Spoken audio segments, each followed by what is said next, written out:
Bonjour à tous, le Clan des Vénitiens vous retrouve pour sa première émission radiophonique. En compagnie bien évidemment de Paul-Éric Blanru, écrivain historien que nous ne présentons plus. Salam.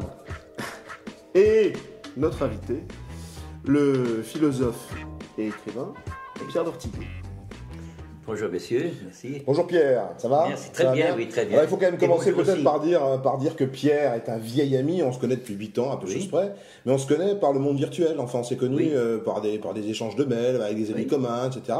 Bon, j'écrirai un jour dans mes mémoires ce que tu as fait réellement. Bon, on peut pas tout dire, mais on a fait beaucoup. On a réussi, il y avait des belles choses. Et puis alors on s'est rencontrés la première fois, il y a 2 mois, à peu de choses près, à Téhéran, physiquement quoi. Oui. Et alors tu interviens beaucoup sur les radios iraniennes en ce moment, la radio iranienne francophone en particulier, et tu dis beaucoup de choses très intéressantes. Moi je pense que tu devrais être le nouveau Jacques Chancel, enfin tu devrais être tous les jours à la radio, on devrait t'écouter, parce que tout ce que tu dis est passionnant, intéressant, tu as une culture encyclopédique, tu es une sorte de pic de la Mirandole des temps modernes, et moi je suis fasciné par ta culture. Alors, est-ce que tu pourrais rappeler aux auditeurs un peu qui tu es, d'où tu viens, ce que tu fais Eh bien, je suis un ancien, comme on dit, préparationnaire de lettres, d'abord à Louis le Grand, puis à Henri IV. J'ai fait mes études à Toulouse, je suis né là-bas, et j'ai fait toute ma carrière, disons, de professeur de philosophie au lycée. Parfois, j'ai eu quelques postes, disons, de chargé de cours, à l'université, mais enfin, qui n'avaient pas d'importance. J'ai enseigné il y a très longtemps à Tunis aussi. Et toute ma vie a été, disons, centrée sur la philosophie allemande, particulièrement en Bohême et en Autriche, puisque mon auteur était pendant très longtemps, c'était le créateur de la psychologie de la forme, la Gestalt théorie, professeur donc ordinarius, c'est-à-dire titulaire de l'université allemande de Prague. Il était né en 1859, il est mort en 1931, et j'ai pu écrire sur lui.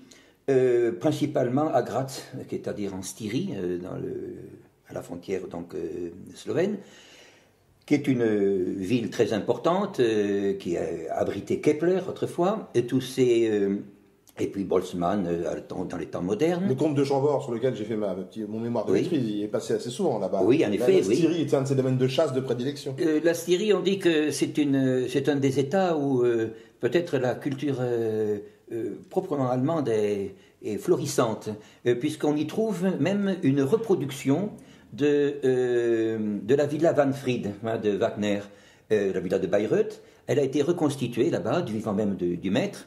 Et lorsque celui-ci est mort à Venise, justement, il pour le clan des Vénitiens. Aujourd'hui, c'est le casino de Venise. Tu sais que là où est mort Wagner, c'est le casino, c'est la Villa Van Ramin. Et il est mort en 83, je crois. 83, oui. Le train s'est arrêté à Graz, justement. Là, il est mort d'une crise cardiaque à cause d'une femme, d'ailleurs, parce que sa femme le trompait. Voilà. Le pauvre Wagner était sensible du cœur. Et justement, dans ces problèmes, j'ai étudié beaucoup dans cet auteur qui était écrit sur les lois du nombre premier, il a fait des mémoires sur la philosophie des mathématiques, mémoires qui a inspiré d'ailleurs Husserl, qui a fait un contresens peut-être, mais enfin, il y a aussi son mémoire de la perception. Et son œuvre principale était, donc je dis en éthique sexuelle, une approche, une tolérance de la polygynie, c'est-à-dire c'est intéressant, ça, pour lutter contre les phénomènes d'aberration sexuelle. C'est quoi la différence avec la polygamie? Est-ce que tu sais que la polygamie est le mot utilisé, mais enfin, le grec le dit, la polygamie c'est plusieurs mariages, et la polygynie c'est plusieurs femmes, disons, unies dans un seul mariage, c'est-à-dire qui forment autour de l'homme, disons, qui est une sorte de maître, disons, des lieux. Un homme qui, d'après lui, devrait être choisi, bien sûr, parce qu'il estimait que la reproduction n'était pas un droit, comme nous avons le droit de voter, par exemple, mais c'était, disons, une tâche que la nature devait réserver, justement, à des géniteurs qui étaient disons, dotés de certaines qualités, mais il estimait que notre civilisation, encore, n'était pas à même, disons, de le produire. Mais il trouvait dans l'œuvre de Wagner, en particulier dans Tristan et Isolde, justement une sorte d'initiation de la communauté, de participation de la communauté à cet acte sexuel, disons, mais qui ne... Il n'y a pas beaucoup de sexe dans Tristan et Isolde, pourtant. Si, mais il y avait une tension... De Wagner, pas beaucoup. C'est une tension, disons, qui était, selon lui, orientée vers une sorte de... je ne dis pas de reproduction, mais qu'il y avait dans l'instinct sexuel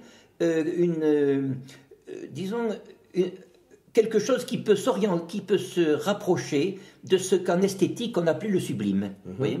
Alors ça se rapproche un petit peu du chiisme, ça, non? Il y a un oui, côté en effet. il y a un côté chiite dans cette conception. Son fils, justement, qui est le baron Ehrenfest, a été un des premiers qui était sunnite, mais enfin, a travaillé dans ce domaine-là.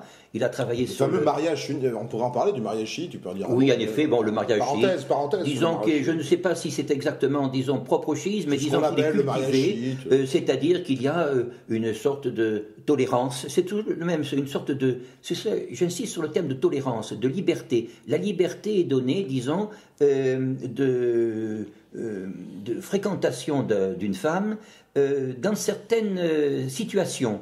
C'est-à-dire que le but de l'acte sexuel, vous voyez, c'est, disons, la production, la capacité, disons, de satisfaire, c'est une idée schopenhauerienne aussi, de satisfaire, disons, une sorte de destination naturelle. Elle n'est pas du tout quelque chose, comme on le dit aujourd'hui dans le c'est pas protestant, c'est pas puritain. Voilà. C'est-à-dire que ça ne relève pas du libre arbitre. Ah oui, bien sûr. Et bien sûr, il y a, vous savez, dans Schopenhauer, surtout dans la philosophie allemande, dans la philosophie allemande et dans le droit allemand, au XVIIIe siècle, il y a eu dans Wolff, par exemple, qui était le professeur à Halle, le disciple de Leibniz, il y a eu aussi la reconnaissance que des papes aussi ont marqué que la polygamie, comme vous l'appelez, ou la polygynie, n'est pas contraire à la loi naturelle. Il s'agit seulement de l'organiser. Ce qui est contraire à la loi naturelle, c'est ce que nous connaissons divers systèmes, c'est-à-dire, bon, ça va de la masturbation jusqu'à la pornographie actuelle, c'est-à-dire de laisser la sexualité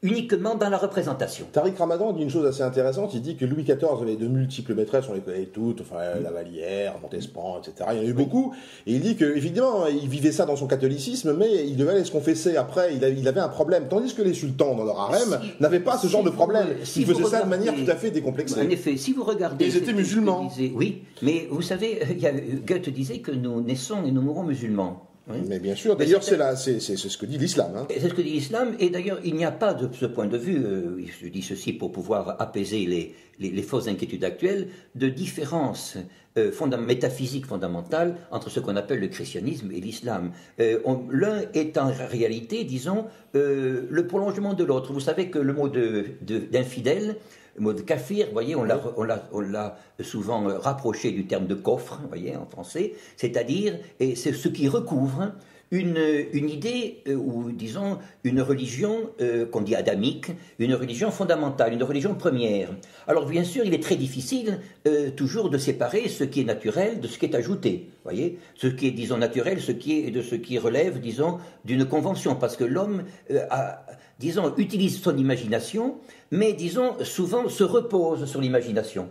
C'est-à-dire ne fait pas travailler l'imagination. Il s'en sert comme, disons, d'un oreiller de la connaissance. Absolument, oui. Or, je pense que le grand obstacle que représente l'islam pour le mode de vie actuel, c'est justement le fait d'abord, c'est sa simplicité, c'est-à-dire qu'il essaie de conserver une unité générale, une unité organique à l'ensemble des activités humaines.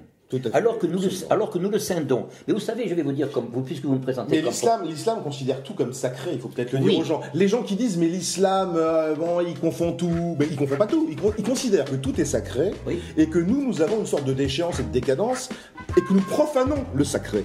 C'est qu'à un moment donné, ceux qui ne sont l'Occident profanent ce sacré, et que toutes les choses sont sacrées. Donc il y a une sorte de décadence par rapport à cela. Il faut faire comprendre ça aux gens. L'islam ne confond pas tout, au contraire. Il dit que tout est sacré.